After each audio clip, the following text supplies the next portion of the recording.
Good morning, brothers and sisters. I had asked if I could bring up some people to stand behind me, but unfortunately they threw me to the wolves. The reason I wanted to stand with some of you is because this story isn't about me. This story isn't about Martha's Vineyard. This is our story. This is your story.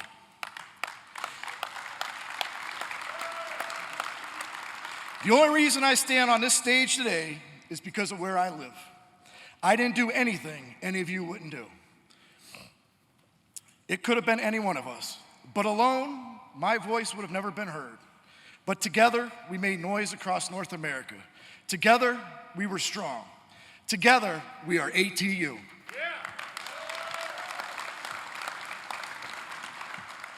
First of all, I'd like to thank John Costa for inviting me and my fiancée, Vicky, to this convention. It's an honor and a privilege to be able to experience this, and we'll be forever grateful. Thank you for letting us share our story. Yeah. For those of you that do not know me, my name is Jason Chalifoux. I represent ATU Local 1548 out of Plymouth. I started working for the Vineyard Transit Authority as a bus operator in 2008. In 2015, I moved up to become an operations supervisor. After 4 years of making suggestions on how to improve operations and relationships with the operators and being completely ignored, I decided in April of this year to self-demote myself and took a pay cut to become a bus operator again and join the fight against the VTA.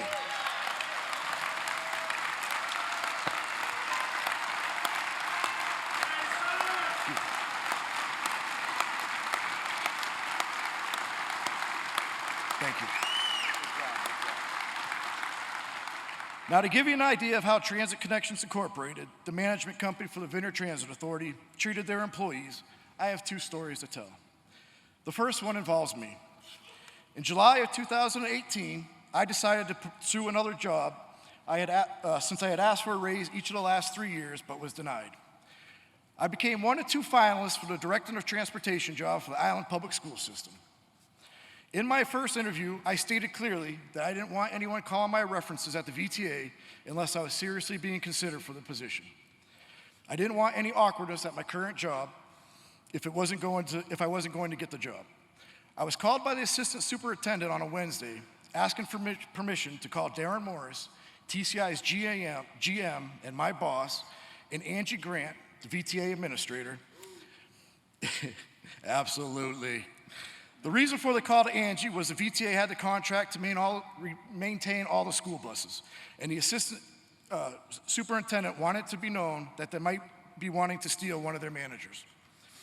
Now, mind you, this would have been a $50,000 raise for me. The next day, I get a call saying they decided to hire the other candidate, but they were so impressed with me, they were going to try to find another position for me after Labor Day. I thought that was weird. Well, come to find out, the school position started on August 16th. Apparently, my boss, Darren Morris, told the assistant superintendent there was no way he could let go of me before Labor Day. And there was other rumors that he had said some pretty negative stuff about me to keep me from getting the job. But yet, I was good enough to keep working for him. He was that selfish that all he cared about was his job and had no care in the world for others bettering their own lives. The second story involves my fiancée. She had worked as transportation coordinator for a parent transit system for over 16 years. She also drove bus part-time. Because of the way Darren treated her, how underappreciated she was, she had been asking for the last 3 years if she could transition to a full-time bus driver. He flat out said no. Well, because of the stress she was enduring in the office, her heart failed her in November of 2018. She was med-flighted to Boston where she received a pacemaker to keep her heart beating at the young age of 50. After her first procedure, she had complications with one of the leads to her heart, so she needed second surgery days later to replace the failing lead. At 6 p.m. on a Sunday night, she went into surgery. At 7 a.m. on Monday morning, her boss, Darren, texted her and asked if she could help him with some billing. Are you bleeping kidding me? In January, after she returned to work, she again asked if she could transition to being an operator since her health wasn't that good and the office was stressing her out. Again, he refused this request. Eventually, she couldn't take it anymore and walked out on the job. A few days later, Darren contacted her and asked if she could come in for a few hours and teach him how to do some of the parent transit work And in return, they would talk about her coming back as a driver. She jumped at the opportunity. After she spent 4 hours with him, he went back to his office. She asked herself, well, what now? As she's sitting there at her old desk. She walked back to Darren's office and asked him if they were going to talk about her driving. He said he didn't know what he was going to do. I'll give you a call. Of course, he never heard from her. Although these were personal events, I'm thankful we went through them.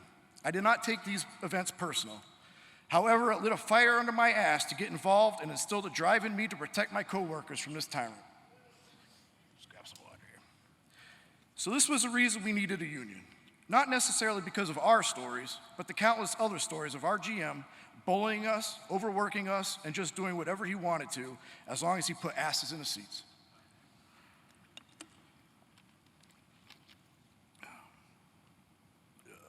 We needed the protection. For the past 16 years, we've been trying to get the Vineyard Transit Authority and their operating company, TCI, to recognize ATU as our union representatives. 16 years ago, they refused to recognize our union, and after a year of BS, they held a vote to decertify the union, which unfortunately passed. 5 years ago, we voted again for the ATU to represent us, and again, the VTA and TCI refused to recognize us. But little did they know, this was a very different group. They brought it through the court systems, spending who knows how many tens of thousands of dollars trying to bust our union until April of 2018, when the U.S. Court of Appeals for the 11th Circuit ruled that TCI had engaged in unfair labor practices and it refused to bargain with the union and ordered TCI to negotiate with the ATU.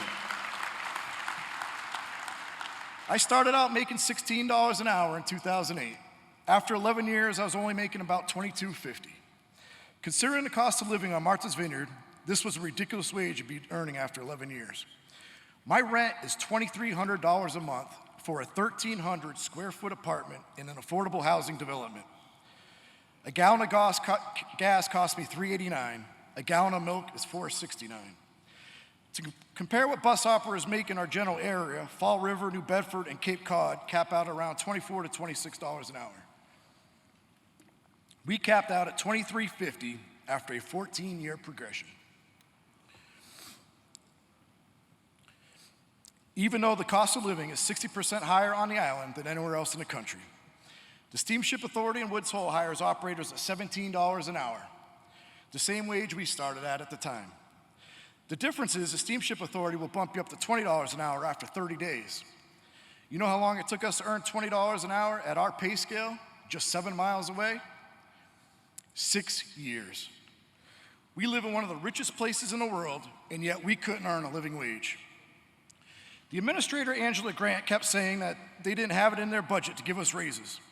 Yet over the last 4 years, she was able to find enough money to give both herself and the deputy assistant administrator over $30,000 each in raises. They also spent over $100,000 in lawyers' fees and court costs fighting the union. A crazy amount considering the most senior drivers hadn't received a raise in over 5 years. The only argument I ever heard against our cause was just go out and get another job and stop complaining. I certainly could have done that, and I certainly thought about it. But then I started to look around me and I realized I'm one of the youngest full-time operators at the VTA, and I'm probably younger than everyone else by 10 years. So yes, I could go out and get another job. But most of my coworkers are 55, 65, and a few of them well into their 70s. They couldn't just go out and find a decent job. Some of my coworkers have been working at the VTA for 20 years or more, and we're only making $23.50.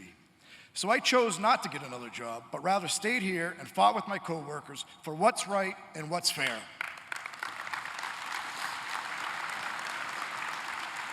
Of course, negotiations were fruitless. All we wanted was a living wage, affordable health insurance, seniority rights, and job security.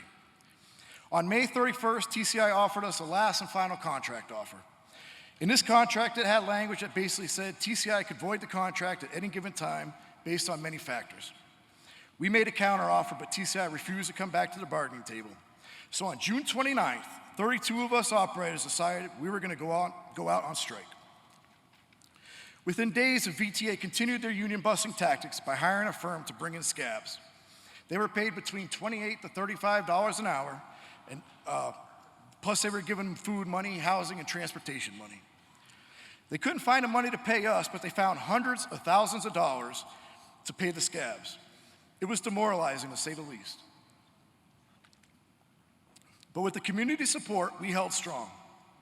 2 weeks into the strike, the community asked the VTA board why they haven't met since the strike and held them accountable for the inactivity over the past several years.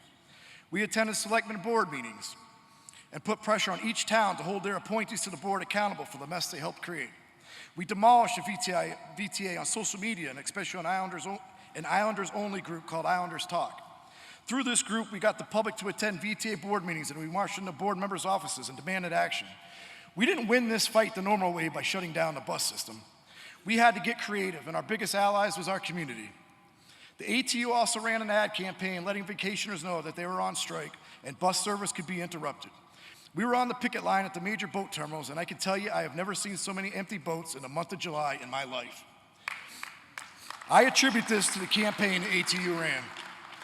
We marched in the 4th of July parade where the crowd shouted out words of support, shook our hands, and told us to keep up the fight. We also had the support of mayors, state representatives, and presidential candidates as our campaign gathered more steam. We got to shake hands and speak with Mayor Pete, who came to the island for a fundraiser.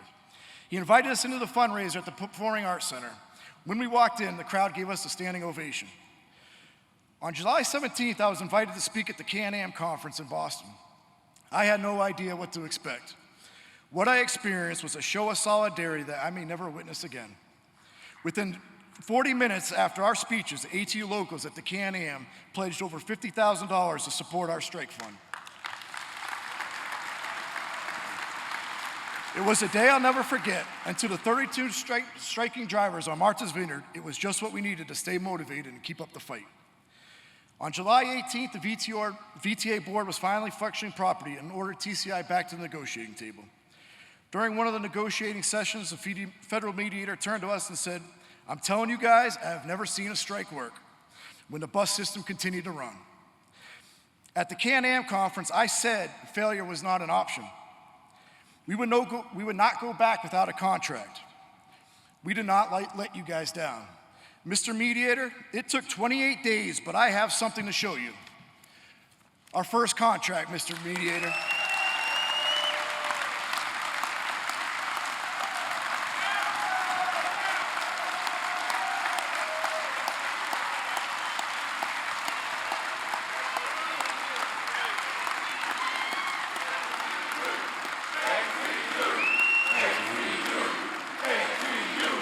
ATU, ATU, ATU, ATU.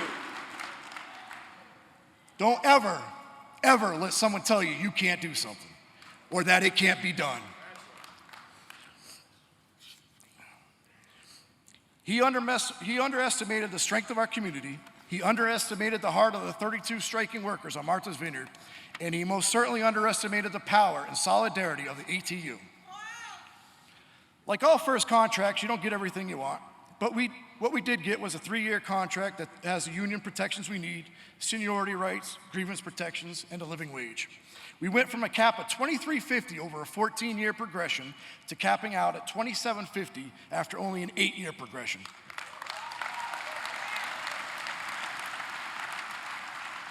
We never could have done this without the help of the ATU. There are so many people to thank.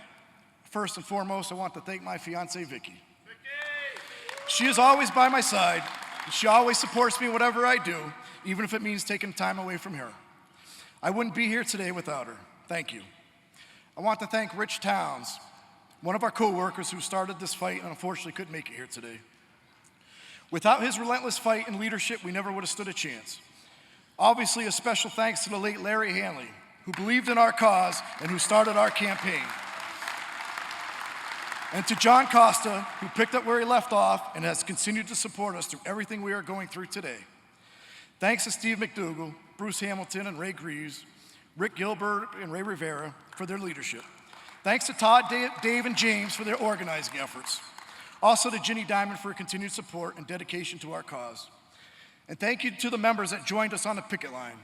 Eric from Local 174 Fall River, Tony and Gary from Local 137 in New Bedford, and to my friends that came all the way up from Staten Island, New York Local 726, thank you. Thank you to all the other unions that stood by our side, including the Stop and Shop Workers, Massachusetts Nurses Association, United Steelworkers Association, and to everyone else that stood with us in solidarity that I forgot to mention. Also like to give a heartfelt thanks to Chuck Ryan, President for Local 1548, who continues to be there for us and guide us in the right direction, and he was there with us 16 years ago when we started. Always answering from all the local ATUs supporting us, to the campaign that was run, to the support all the way up to our leader, President John Costa. I also couldn't be more proud of our 32 striking workers who started 32 strong on June 28th and ended 32 strong on July 25th, as not one of us crossed back over that picket line. It was a real team effort.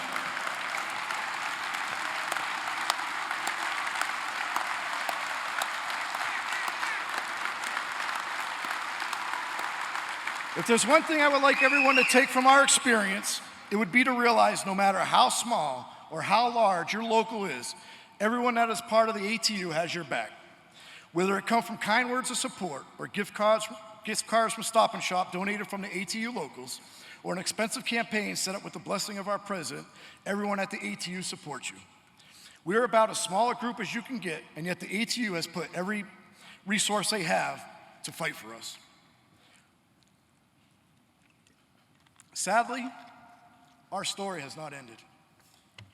Shortly after the strike ended and we went back to work, 2 of our members quit, 2 were fired, including Sister Linda Dixon, who spoke at the Can-Am conference. They also continued to employ some of the scabs they hired to replace us, and we had to work side by side with them. Then a few weeks ago, the VTA announced they were going to make drastic cuts to the winter service,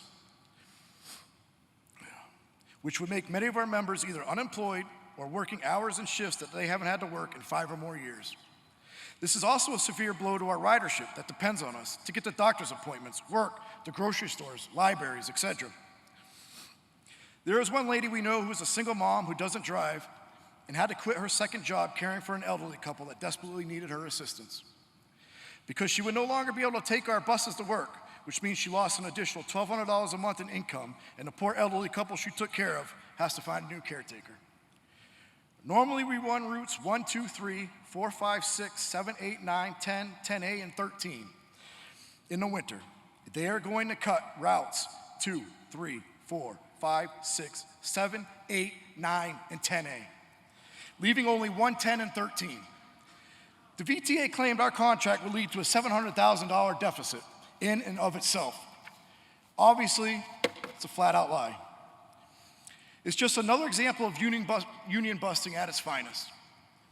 It was a big hit to our morale, but after the ATU put up hundreds of thousands of dollars to help us get our first contract, money they will never recover from us, by the way, they are again back helping us to fight these cuts in our administrators' anti-busting union ways. Now, I don't want to leave you guys all depressed and feeling sorry for us, because we are going to continue to fight. I won't sleep until I get everyone's job back. I will continue to be a thorn in the VTA side until we expose their real agenda.